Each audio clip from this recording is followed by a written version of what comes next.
Let's look first at the instructions on this one. And this image shows an example of how one artist approached it. And I think it's a pretty good way to go. If you're not good at eyeballing a thing and using form to try to follow, go ahead and trace it. You know, as long as we have basically a coloring book foundation upon which to work, that'll be fine.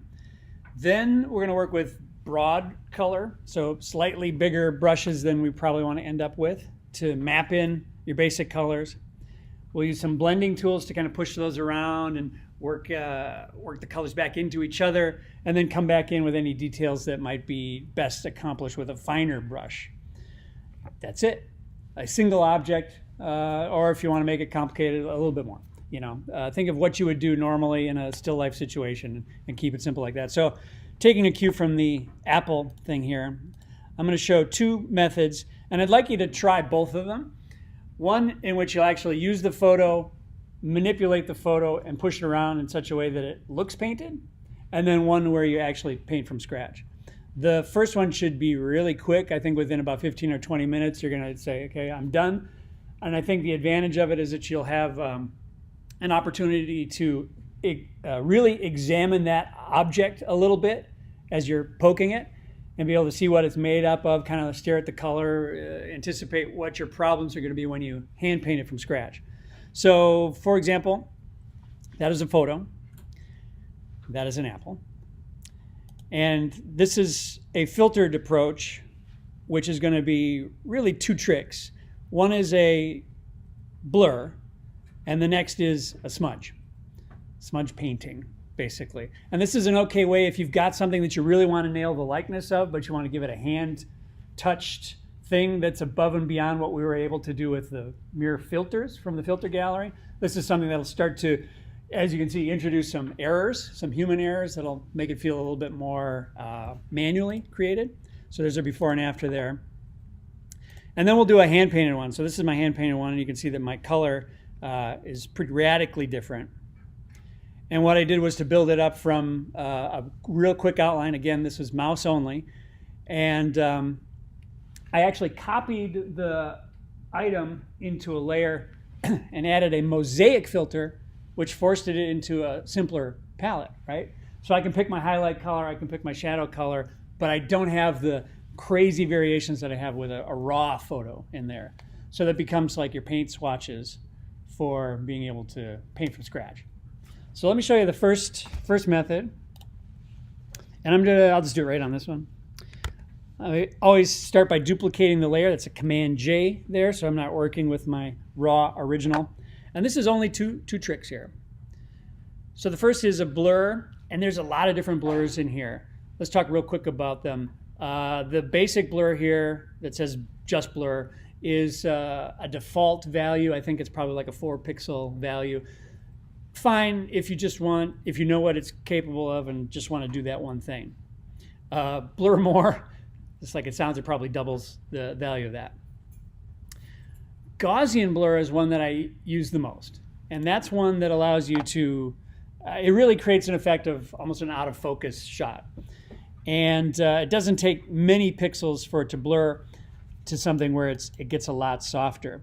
If we were to zoom in, and you have the ability to do that here, when it says it's a radius of 2.4 pixels, it's essentially telling you that when you start with 1 pixel, you're going to smear it into now a new value, in this case 2.4 pixels. So if I said something like 10 pixels, you'd see, and I'd be able to get in here and actually count across the border of that and see a 10 pixel softness. So that's where that value comes from, and that gives you some control over what could be a pretty wild filter. Lens blur tries to do it in such a way that more accurately mimics what a camera would do, in that it's got a lot more controls, and even will give you an iris bokeh. You know what that is?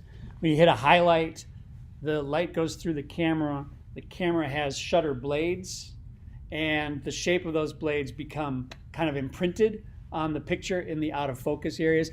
So I wonder if we crank this out of focus more. Radius. If we'll start to see that. As a, Wondering what it feels like to be blind. yeah, yeah. And I just do this and I get the same effect. I'm about a 40 pixel blur without these. So this has a lot of power, but it's more than we need for this one. One that you'll probably pull out quite a bit is the motion blur, which is really a directional blur. It gives you an angle to show you what direction it's going to go, and then gives you that smear. And it really kind of looks like you caught a moment of the photo where it was moving, because it's really technically a stack of images with a directional blur on top of that. And that's neat for other things, and probably your eyes are hurting again, which means it's working. And we're going to use what's called smart blur. Oh, let's say radial blur too. Radial blur blurs from the inside out in one of two ways. Either one that looks like it's shaking or one that looks like it's zooming. Let's call this one spin. You probably went too far with that. Oh, it won't give you a preview. Yeah. So again, almost a motion blur, but with a radial look.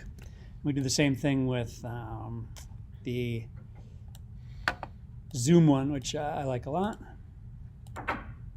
So it looks like it's coming at camera. It's essentially changing the amount of blur from less to more on the outside, which mimics what a camera would do there. But we're going to do smart blur, which may or may not be smart, depending on how we use it. It is only slightly different than our blurs up to this point, in that it has two controls, a radius and a threshold. Radius is just like it sounds, and threshold will kind of keep detail or take it away depending on where you have it set. So if I really want to keep the essence of Apple here, but lose the sort of fine-grained detail, notice I'm keeping things that, like these little pops on it, that are probably 10 pixel pops. If I crank that threshold higher and higher, you'll start to see them disappear. So maybe I'm going to pick something down the middle like that and say, okay, this is a lot like the foundation of a couple of those filters from the drop-down gallery, the filter gallery. I think it's probably similar to some of the paint ones. And it kind of looks painted right now, so there's not too much we would need to do. What the smudging will do is to just introduce that human factor. In Photoshop, if you haven't used it, it's going to be hiding under the blur tool. You've got blur, which is a regionalized softening. Sharpen, which, again, wherever you're brushing, it's increasing the contrast of it. And then the smudge tool, which is actually going to pick up pixels and move them. And you can go way too far. It seems like a time to talk about brushes, but I'm going to use some stock brushes on this, and we'll save the brush conversation for the raw paint one. So I'm using one of my favorite sort of chalk brushes, which is, you can see, kind of rough, and it's probably way too big for what I'm going to try and do to it here. So I will try to do this with the mouse just to prove it's possible. And we have some strength values in here. The default, I think, is 50, which is pretty strong. As you push it, if you're pushing somebody's face, you're going to wreck their face. 50 will like break a nose and move a tooth. So it's pretty strong. Let's just try a little 50 here. You can see, you know, maybe that's not too bad. But something like these details in here, I can very quickly wreck those to the point where they're no longer visible. I'm in with a pretty small brush. Let's see what happens if I get a big brush up. So you can see that the strength comes with the amount of pixels you're moving there. And I don't want to get in here and wreck color so much as make it feel like somebody came in and did this from scratch. You know, I want to keep my highlight a circle, so I don't want to get in here too much. But I bet this is already pretty smeared. I don't have to do too much to make it look human. And notice that even that sort of high contrast spot there, it's pretty easy to kind of wreck that. So I'm kind of taking off the digital edge, looking for places where it still feels hand or not hand done. Here's where you can see it might be too strong, gotta be careful. And it feels like going in the direction of the content is really necessary. But pretty quick, you can end up with something that doesn't look like we started with. Here's my original under it. You can see that in the middle where I haven't touched, it's still pretty, I could still use some work. I don't think you'd spend more than 15, 20 minutes on this and have something that looks right. I think it depends a little bit on the object, and you might want to come back in and retrieve some of those little pinpoint of color to kind of make it feel like an apple and not a tomato. Think about what you know from your traditional art classes and where complexity is challenging. You know, translucent fruit, fruit with lots of pebbling color. An orange would be hard because as you erase or as you smear the orange, you're losing that flesh texture. So pick accordingly. But it will feel hand painted if you do it right. So that's job one. Job two is the hand done version. So to set up one like this, I might make a new document. I think I'm going to continue to work at this size, so that's probably fine. To do so in a quick way is my favorite set of shortcuts. Whenever you want to move something to a new document, Command A to select it, Control on the PC. Command N to make a new document, and automatically you'll get one that's on the clipboard. Whatever's on the clipboard, that document size is already chosen for you. I must not have pasted. Yeah, I got the old. That's the last class. Let's try that again. Command A, making sure you're on a layer. Copy, Command C. I often do it a couple times, CCC, just to make sure I got it. And you can see why. Now my clipboard size has changed. One other thing about this one that you might look at if you're going to do hand painting is something might be too small. Now is the perfect time to scale this up because we haven't blurred it yet. When you blur something is when you're going to be actually introducing new resolution. Let's think about that from a raster standpoint. I take 8 by 8 pixels and I blow that up to 64 by 64 pixels. So I have now the same information that's spread out over a 64 pixel area. When I smear that, I no longer have 8 pixels to smear into, I have 64 pixels. So not only do my radius values change, but I get a lot more information in there. So if I wanted to change this now, would be a fine time to change. I'll just say 2,000 pixels and see what I end up with. Okay, so it's a little bit bigger. I have a little bit more to work with. This will be my reference image, which I'll use in a couple of different ways. Let's scale it down. I'll tell you what, let's trace it first. Here's where I'll cheat just to get the tracing done quicker rather than not. I'm going to bring up my brush tool and just do a quick, just to see where everything is. Not going to get too precious about it, but boy, so much easier like this. It's terrible with the curves. I think I find with the curves that do it in a small amount like that and get it. So that's probably good enough for our purposes. So there it is.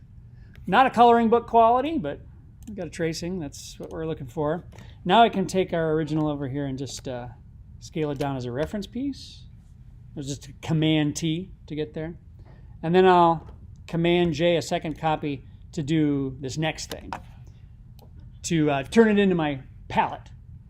This is an old trick that I really like doing. Under Pixelate, we've got a lot of different filters that aren't really good for anything, but this mosaic thing will automatically throw it into, I'm going to find them in here.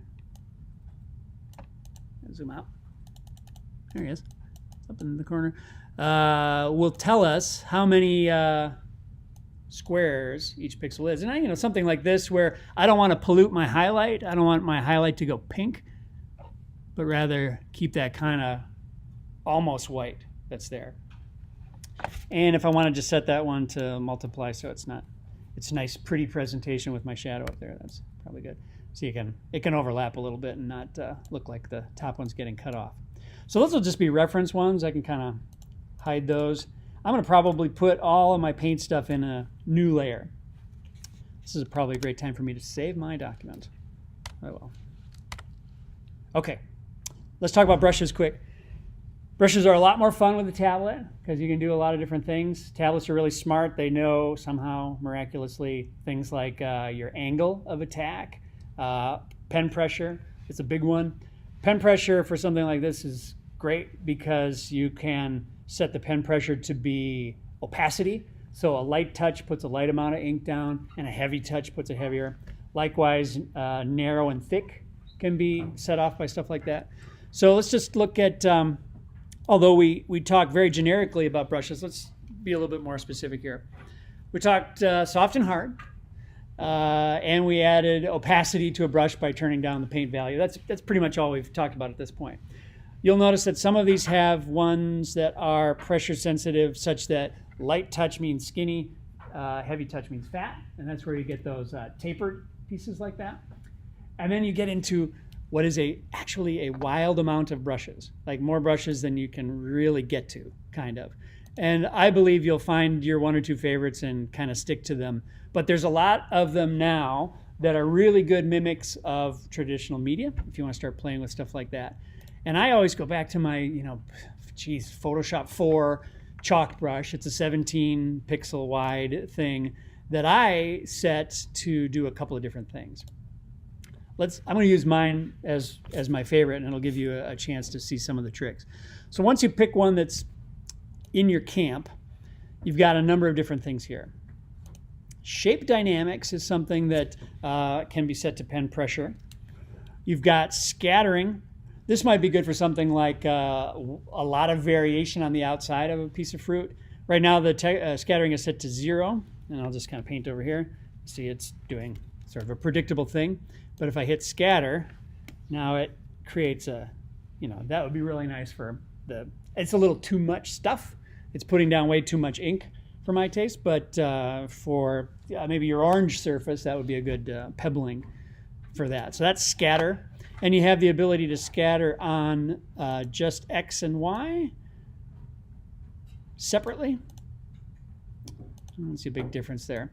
And you could also have that set to specific things. Most of these controls can be set to just be on and off, like I have this currently, or be set to pen pressure, pen tilt, and things that you might have control over.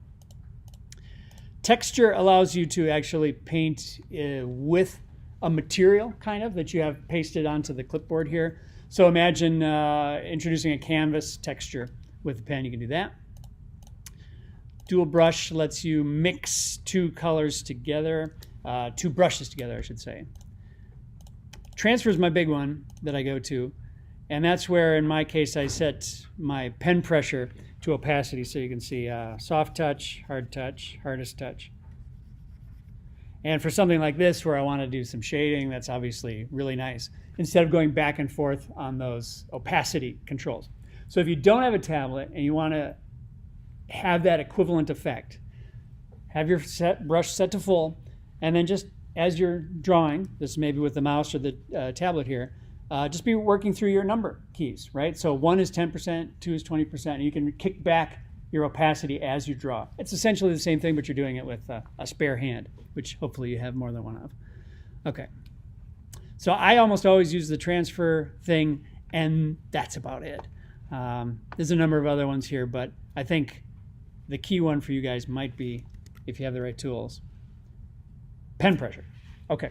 So my approach to this would be to, as the tutorial suggests, to do broad color first and lay that in, and then start to come in and do blending. So I'll do it rough here. And remember that when you have the brush selected, you can always turn it into an eyedropper, which samples color, by holding down the Alt or Option key. So if I wanted to come on over here and grab my dark red, I could Alt, click over here, and I've got it. Now, since the best approach is to start broad, I will start real broad and just gop it on. Just pile it on as if there is no tomorrow. And we're going to come back in with more stuff. So alting here, let's get some brighter color in, right? Let's get this kind of golden thing that's happening here. Let's get that highlight. I'll have to break that up. Probably do it with a different brush too. Bring in this kind of central color here. And now it's time to reduce the size of that, but you can see where I'm headed with it. Let's get that. Too small. Definitely the wrong color. And the nice thing about this is, remember that your Alt key, turning it into a eyedropper as you do, is normally set to like a 5 pixel by 5 pixel sample. So if I am sampling up on this guy, I might be surprised at what I get. Watch what happens if I just very gently move across it. You can see the color flicker there. It's because that apple has a lot of detail and it's changing pretty radically underneath each stroke that I'm doing here.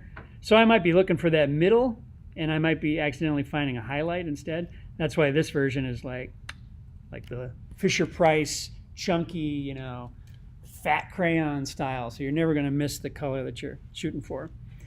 All right, definitely need more of this. Pink it up and light it up. Okay, so let's say that that's my starter for getting color in. I'll probably want to actually cover up my black or do it on a different layer so I can turn that layer off. For the one that I did, I actually went back, and remember I did it with the mouse. I went in and erased out where I colored over, you know, to get a sharper edge. If we turn off my art layer now, you can kind of see where that'll look a little bit nicer. You know, you don't want a soft brush at the edge if the object isn't soft. So keeping that, let's try to work in some smearing. So I might use the same tool that I used on the other one for smudging. And for this, I kind of go big usually and go soft. And just try to, it might surprise me. It's coming out organic no matter what, so that's a good thing, I guess. Okay. But big brush means no small detail. So I'm needing now to come back in and kind of get the essence of what makes that apple look like a specific brand of apple. So lots more color, lots more smearing, but I'm going to jump ahead and try to get some of this yellow thing going. Let's zoom in a piece so you can see it. All right. So sampling this, I'm going to have to be kind of, wow, broad difference in color there. All right. And for this, a much smaller brush. And I've got opacity on, so maybe my little lines will be okay there. See what that looks like. Pretty good. There's also kind of a little Honeycrisp pink going on there. Oops. Sorry. I'm trying to work on two different surfaces. This makes it fun. All right, my pinks. Gonna feel human made here because it is. Definitely need to do a lot more work on my shadow, but let's try and pebble it a bit. I think for the one that I showed, I did it by hand. Let's see if we can get a brush to do what we want it to do. So I'll start with a small. Oh, that color's too close. And I'm going to go for something hot. Hot pink here. Yeah. So it's pen pressure, so the more I'm pressing, the better image I'm getting. And I'm guessing that once we do that everywhere, that's going to start to kind of come to life. I see a few things I want to do, like, you know, my highlight. My highlight would best be done not with the chalk brush. It just begs for a soft, round pressure. Painting in pure white and painting pretty big. This should be automatically perfect. Let's see. Bam. So pen pressure there. It's almost like a airbrush touching it up, so that looks a lot better than it should. Thanks to digital. If I had done that for real, we'd be here for all day. And maybe I even use that technique to get my shadow looking better here. So big and soft is giving me, you know, some of that. That's pretty cool. Obviously, I'm going way outside my lines. This could be a case where if you drew the path with the path tool, pen tool, and came back in to delete out the excess, you could end up with your sharp edge again, but that's not bad. So what do you guys think? Any questions? Like, did I zip over something too quick? It's actually kind of fun. It'll be funky and like you won't do exactly what you want it to do, but it'll still look pretty cool. And I don't know how long that would take with a tablet, without a tablet. So that's where you got kind of the rest of the day to work on it. Yeah. Is it like impossible to do with No. Should I try? I think brush choice will be a big thing there. So like if I wanted to come in and add that speckle, be the same thing. I'd just be tapping. From personal experience with the trackpad, you might as well just stick with the soft brush at varying opacity that's pretty much like, at least depending on the